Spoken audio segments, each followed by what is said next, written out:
संभाव्य पूर नियंत्रणासाठी यंत्रणा सज्ज. आयुक्त संजिता महापात्र. जिल्हाधिकाऱ्यांनी केली आपत्ती व्यवस्थापन केंद्राची पाहणी.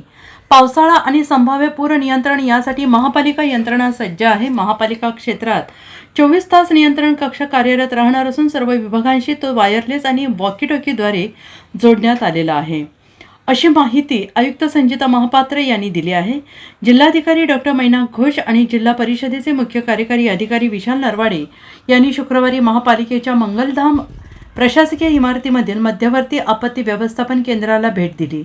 पूर्वतयारीची प्रत्यक्ष पाहणी केली. आयुक्त संजिता महापात्र यांनी महापालिकेतर्फे करण्यात आलेल्या मान्सूनपूर्व नियोजनाची आणि तांत्रिक सज्जतेची सविस्तर माहिती दिली. आपत्ती व्यवस्थापन केलं. अत्याधुनिक नियंत्रण कक्ष आणि वॉर रूमची जिल्हाधिकाऱ्यांनी पाहणी केली. महापालिका क्षेत्रात 24 तास नियंत्रण कक्ष कार्यरत राहणार असून सर्व विभागांशी तो वायरलेस आणि वॉक टॉकीद्वारे जोडण्यात आलेला आहे. कृष्णा नदीच्या पाणीपातळीवर लक्ष ठेवण्यासाठी तैनात करण्यात आलेली CCTV मॉनिटरिंग यंत्रणा आणि वेदर मॉनिटरिंग स्टेशनच्या कार्यपद्धतीचा आढावा घेण्यात आला. महापालिकेने तयार केलेले आपत्ती मित्र ॲप आणि प्रभागनिहाय त्यांनी तैनात करण्यात आलेली तातडीच्या उपाययोजनांनी पथके कशा प्रकारे काम करणार याचे सादरीकरण करण्यात आले आहे. Bureau report SBN Marathi, Sangli.